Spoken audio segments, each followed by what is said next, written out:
Welcome back to the Deep Dive. I want to start today by just acknowledging something that I think you already know. Navigating the national real estate headlines it's exhausting. It really is. You're constantly hearing these broad statements about a modest slowdown or that rates are stabilizing sales. Right, these very general, almost soothing headlines. Exactly. But here's the thing.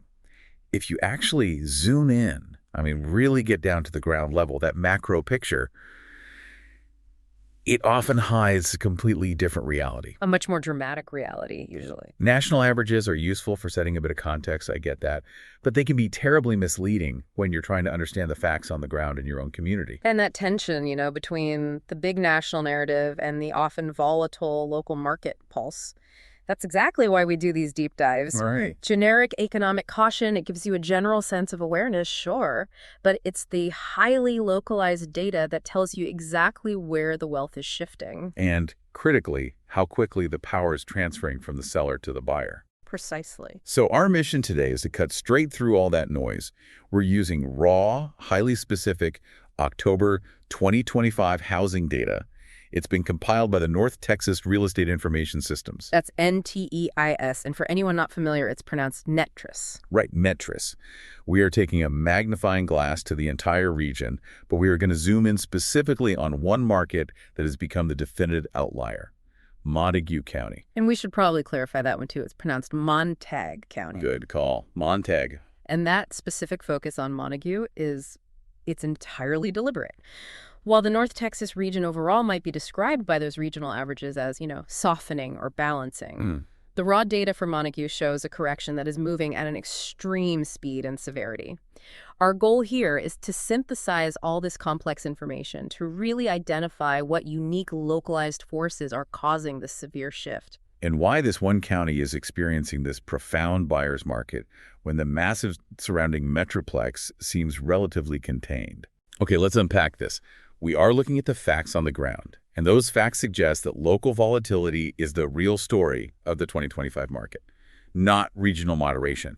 Absolutely. So we need to start by understanding the environment of that regional moderation first so we can fully appreciate the extremity of the crash when we get there. That's the perfect way to frame it. You can't see the cliff without seeing the plateau first. All right, so to really appreciate the truly extraordinary severity of what's happening in Montague, we first need a baseline. A baseline for the whole North Texas market and, I guess, its national context, too. Exactly. So nationally, according to the latest figures from the National Association of Realtors, we saw a slight, and I'd say welcome, increase in existing home sales. How slight are we talking? It climbed 1.5% month over month and 4.1% year over year. Okay, so not huge, but it's movement in the right direction. It is. And that small national bump was partly attributed to the market pricing and a slight easing of mortgage rates. It offered, a little shimmer of optimism after a very long period of just stagnation. What's the inventory look like nationally? Nationally, the U.S. inventory sits at a pretty manageable 4.6-month supply. So the national market is showing some modest life. It suggests that if rates dip, buyers are basically ready to jump back in. That's the theory. But we know the North Texas regional picture, which covers dozens of counties, is often a different story. So what were the overarching regional trends for the entry, the NETRIS coverage area, in October 2025? Is North Texas part of that small national bump, or is it still cooling off? Oh, the regional trend is definitely one of consistent softening. But, and this is important, it's a controlled cooling, not a collapse. Okay, so what's driving that? The most significant driver of the shift we're seeing is inventory growth. The total inventory of homes for sale grew by a substantial 7.4% year over year. Wow, 7.4%. Well, yeah, it climbed to 50,080 units across the region. This is the crucial data point. Houses are piling up and that accumulation is slowing everything down. And when inventory climbs that fast, I assume the transaction velocity, it slows down too. It has to. Which brings us to days on market, or DOM. That's the psychological metric that really, really drives seller stress. Absolutely. And the selling speed has slowed significantly enough to shift the entire buyer psychology. Days on market increased by 11.9% year over year regionally. To what? What's the new average? It hit an average of 66 days. 66 days? Yeah. Think about that. Sellers are waiting over 2 months. on average, just to get a contract. And is this a new trend, or has it been building? It's been building. If you look at the year-to-date figures, the average DOM is still high at 63 days, which is a 16.7% increase compared to last year's number. So this confirms it's not just a blip in October, it's a persistent year-long trend of sales taking much longer to close. That's it. This sustained pressure is exactly what enables buyers to start demanding concessions. Okay, so you've got rising inventory and more time on the market. Yeah. That's the 1-2 punch that puts pressure on pricing, even across a huge region like North Texas. How much did the regional median price actually dip? The price dip was modest, and that really sets the regional scene apart from the extremes we're going to get into. The median sales price for the entire Entrace region dipped by just 2.7%. And what's the new median? It settled at $360,000. $360, okay. And for the year to date, the median price is $370, which is only down 0.5% over 12 months. So regionally we're seeing prices move, but it's gentle, a shallow slide. A very shallow descent. It prevents panic, but it keeps the market feeling kind of stuck. Speaking of stuck, if prices are only down slightly, transactional volume must still be sluggish. The costs are just too high. They are. Give us the numbers on closed and pending sales. Transactional velocity is definitely depressed. Closed sales declined 1.7%, down to about 9,300 transactions. Okay. And pending, that's the forward-looking number. Right. And crucially, pending sales, the offers accepted but not yet closed, they dropped even harder. They're down 8.7%. Oof, 8.7. Yeah, down to about 8,500. That drop in pending sales is a vital canary in the coal mine. It shows that future closed sales volumes will likely stay depressed well into the winter. Less business happening now means less revenue later. Simple as that. Simple as that. I find the Housing Affordability Index really fascinating here. If prices are down, even just a little, does that make homes significantly more affordable for the typical North Texas buyer? It makes them marginally more affordable, which is, a small positive. The Housing Affordability Index, or HAI, it actually improved by 5.6% across the region. So it moved up to an index of what? 95. 95. Let's break that number down because it's important. It is. An index of 100 means the median household income is perfectly positioned to qualify for the median-priced home, assuming, standard lending rules. So 95 is close, but no cigar. Exactly. Hitting 95 suggests affordability has ticked up because of that slight price softening, maybe combined with some regional wage growth. But it still means the median buyer needs to earn a little more or save more to comfortably afford that $360,000 house at today's interest rates. So the slight price dip helped, but high rates are still the boss. They absolutely dominate the calculation. Okay, so just to recap the regional picture, we have an environment where the median buyer has a tiny bit more purchasing power. Inventory is rising, but sales volumes, both pending and closed, are still down. What does that tell you about the fundamental health of the North Texas market? What's really fascinating here is that the high interest rates are clearly the main governor on everything. They're creating what we call transactional paralysis. And that modest 2.7% price dip isn't nearly enough to overcome the barrier of the lock-in effect. Not even close. We hear about the lock-in effect constantly. Let's really dedicate a minute to defining it for everyone, because I think it explains why the regional market is stuck at a crawl. It's a straightforward concept, but it's completely paralyzing for the market. It's the phenomenon where existing homeowners, and that's the vast majority of potential sellers, they have a mortgage with an interest rate of, say, 3%, 4%, maybe 5%, that they locked in back in 2020 to 2022. Right, during the rock bottom rate environment. Exactly. So if they sell their current home to buy a new one, they have to trade that beautiful low rate for today's market rate, which is often double or even more. They are financially locked in to their current house. That's the perfect term for it. And the economic consequence of that is profound, isn't it? Oh, absolutely. Yeah. The effect is twofold. First, it just keeps closed sales volumes low because fewer people are willing to move. And second, and this is more subtle, it ensures that the inventory that does come onto the market is disproportionately made up of listings from three main sources. Which are? Distressed sellers, divorce, job loss, new construction, which has to compete really hard, or investment properties where investors are cashing out. So it's not the typical move-up buyer. Critically, no. It prevents the flow of high-quality existing housing from a stable homeowner from entering the market.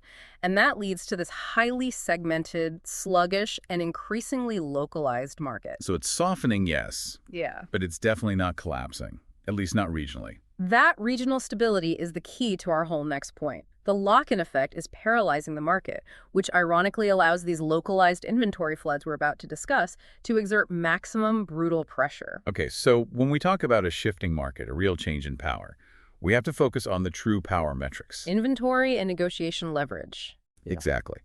The regional numbers show inventory is rising, Right. but let's make sure everyone's on the same page. Yeah. Break that down for us. What exactly is month's supply of inventory, or MSI? Oh. It's arguably the most important data point for figuring out market health. It is, without question, the definitive measure of market balance.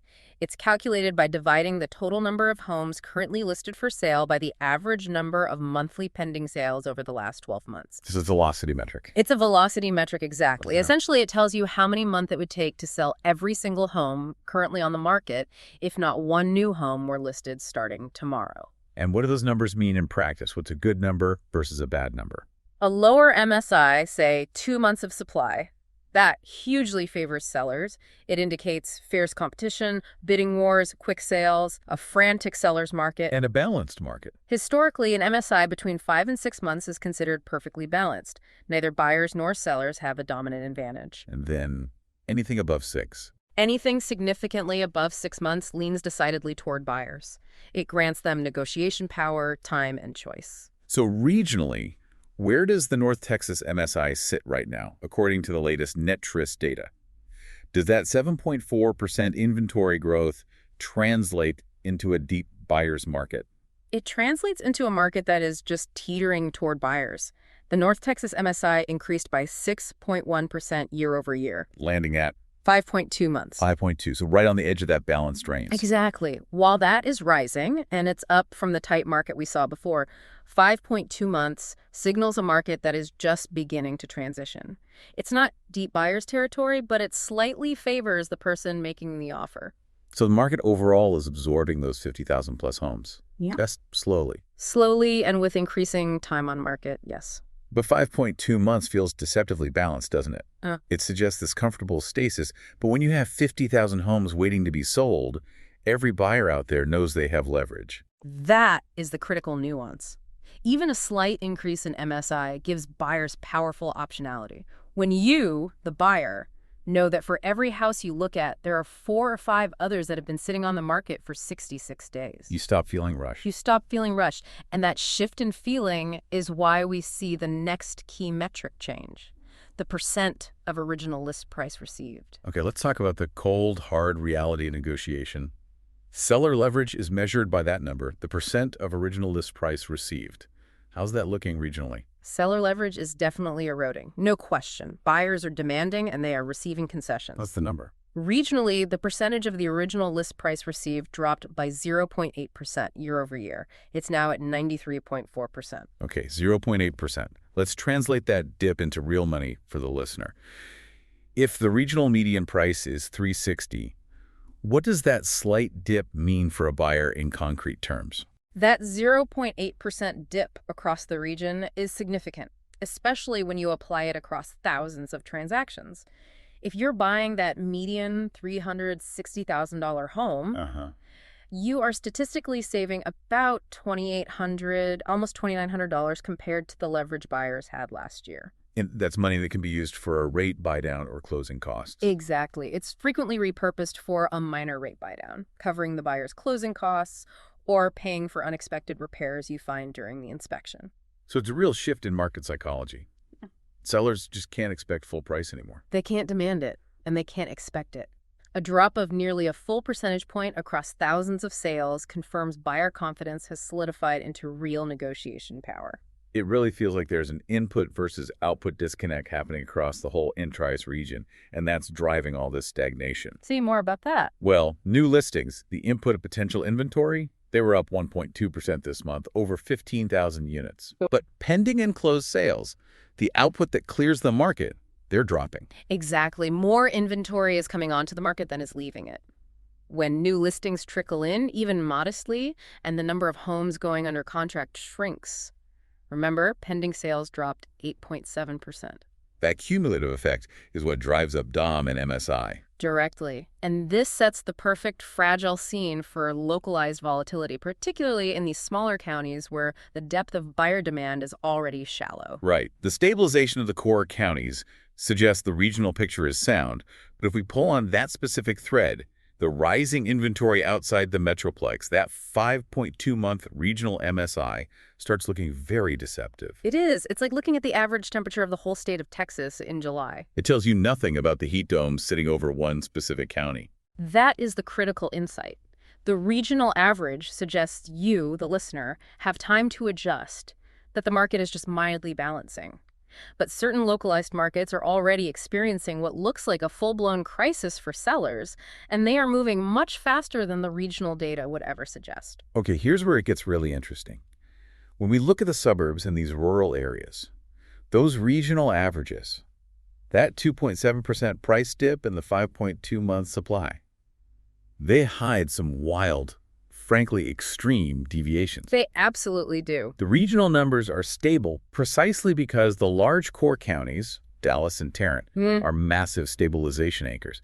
But step outside those anchors, especially into the rural perimeter, and the market story changes drastically. So let's zoom in. Let's go to Montague County, which again is Montague, where the market dynamics represent the ultimate extreme of this regional shift. This isn't just an outlier, is it? No.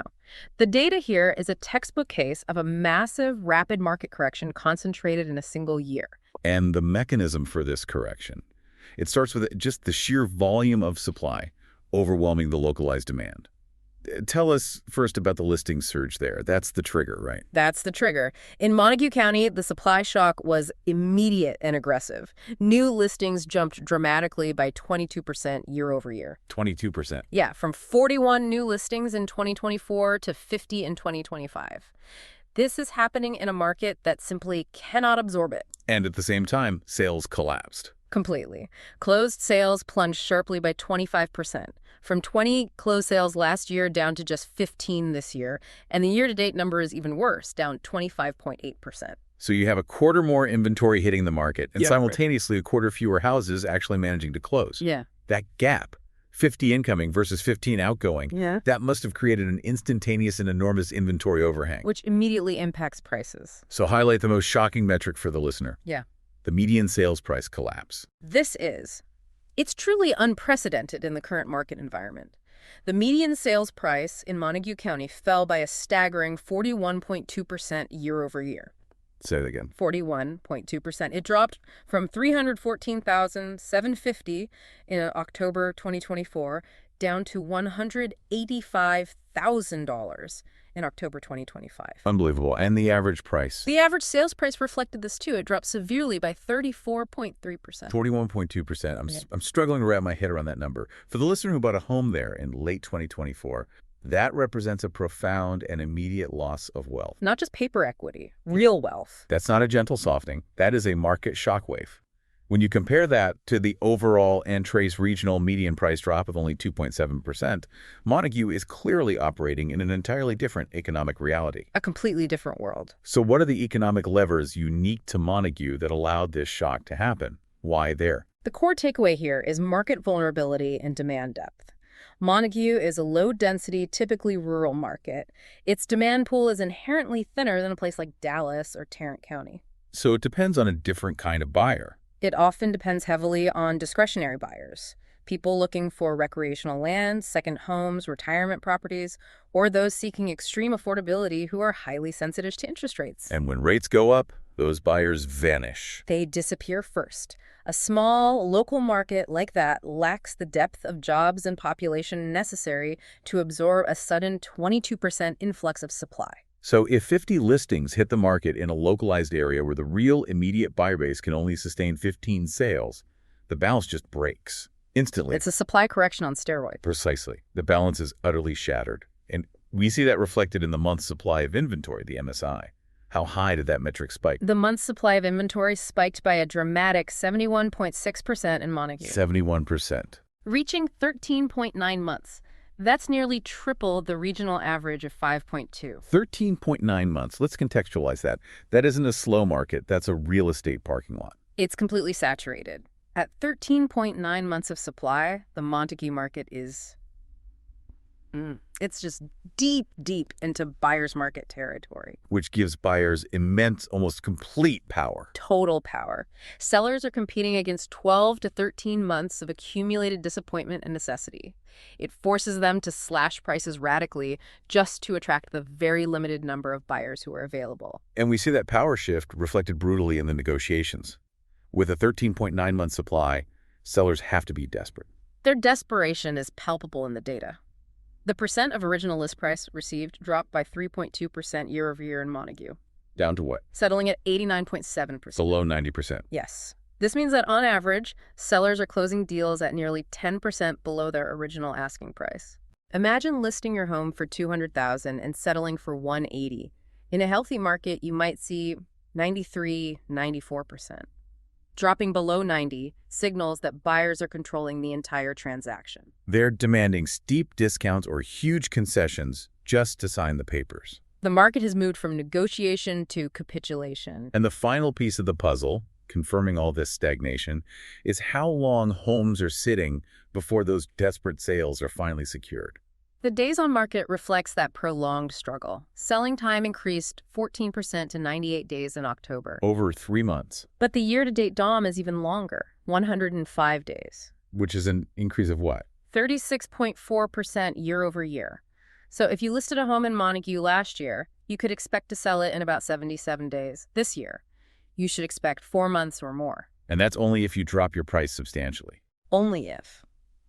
This extreme duration just confirms that supply has utterly eclipsed the local rate-sensitive demand.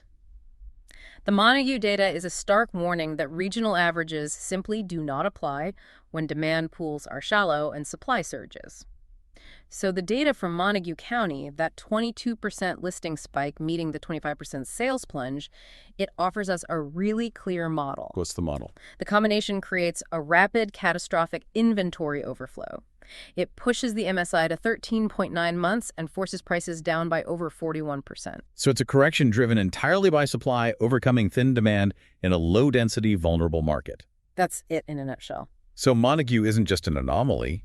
It's a perfect microcosm of what happens when the fragile balance in the smaller county breaks down. And when that transactional paralysis from the lock-in effect prevents stable, long-term homeowners from even participating, the sales that are happening are necessity sales, which always drives prices down. Okay, so let's look at other data pulled directly from the NTRI's local reports. Is this pattern repeating in other rural or exurban areas? We absolutely see this localized turbulence, and it confirms that the overall NTRI's regional average is obscuring a highly decentralized and troubled perimeter market. Are the patterns the same? The patterns are different, but the outcome is the same. Massive price correction or supply saturation. Let's start with Nolan County. It showed an even more dramatic price drop than Montague, percentage-wise. Consider Nolan County.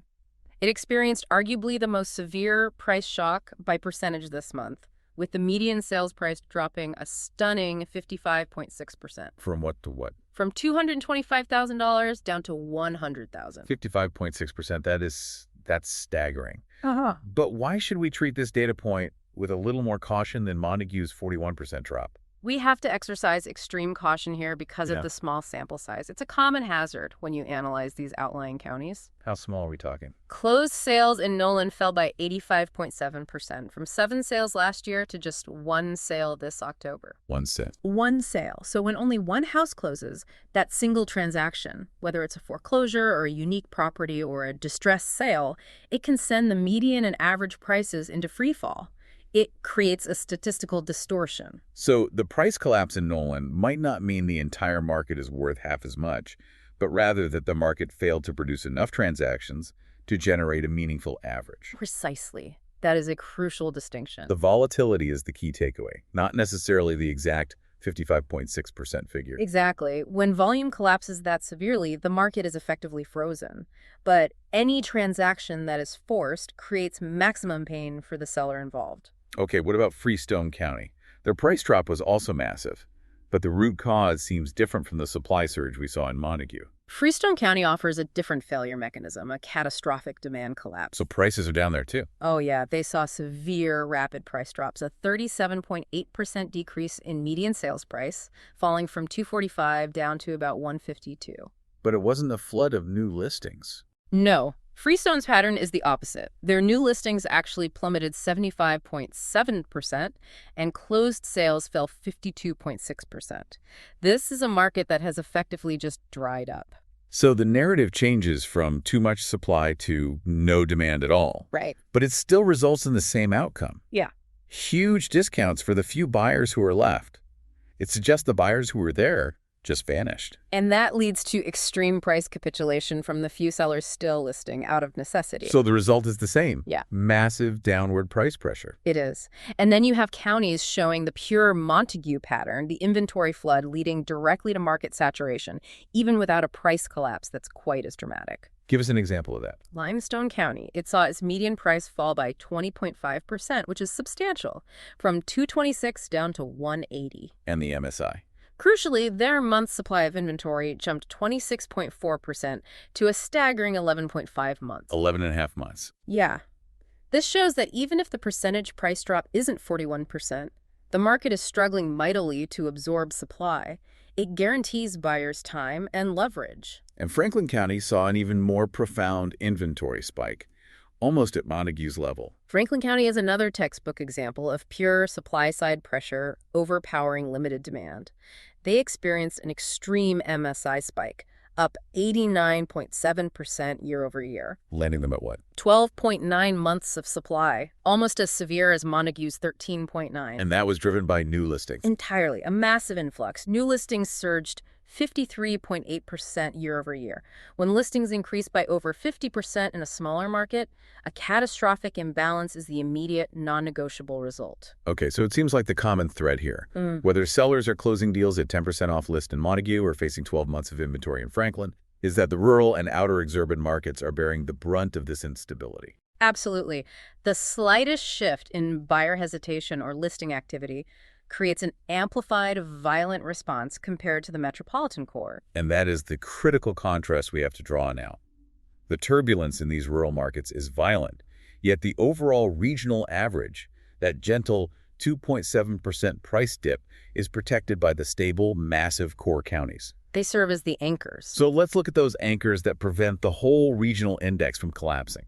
Tarrant County, for example, is highly stable. Tarrant County is a model of stability in this report. It saw a 0.0% change in median sales price, held perfectly at $345,000. And their MSI. Also perfectly stable, 0.0% change, landing at a tight 3.8 months. 3.8 months is still a seller's market, or at least very close to it. It's remarkably tight, still favors sellers slightly. Tarrant stability is driven by a deep, diverse job market and robust demand that can absorb these rate heights and inventory bumps.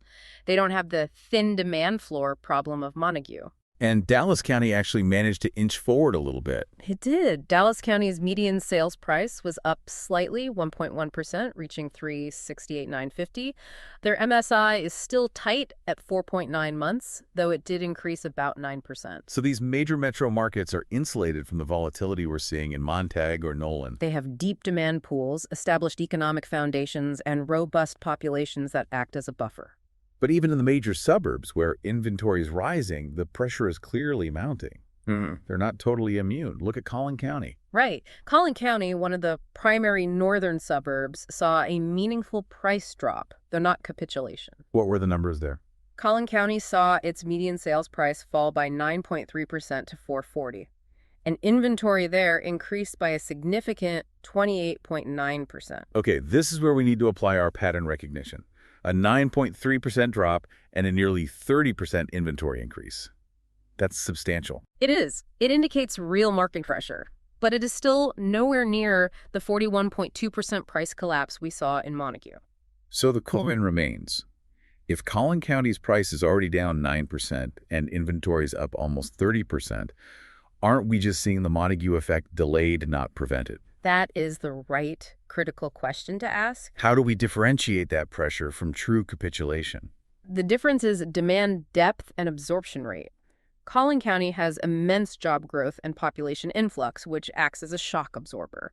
The inventory is accumulating, yes, but the buyers are still present, just increasingly choosy. So capitulation, that 41% drop, that happens when the supply overwhelms the market so quickly that price drops are the only lever left to force a sale. Exactly. In Collin, the market is adjusting pricing to meet the new interest rate reality.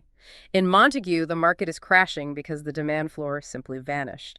The pattern of extreme price correction is reserved for those areas where the supply shock meets thin, localized demand. While the metro cores retain enough depth to enforce a much more moderate pace of correction. That's the key. So this deep dive into the entry's data, it clearly shows two separate, violently contrasting markets operating under the North Texas banner. They're absolutely experiencing different realities and different corrections. That's right. So on one hand, the North Texas market overall is experiencing a moderate, sluggish slowdown. Driven by high interest rates, that lock-in effect, which is gently nudging inventory up to a balanced 5.2-month supply. And this results in soft, moderate price movements and slightly improved regional affordability, even though sales are stalled. That's the big picture. However, specific rural and outer exurban markets, perfectly exemplified by Montague County, Montague, they are experiencing a severe, highly localized buyer shift. It's caused by an extreme imbalance. Inventory soaring to 13.9-month supply,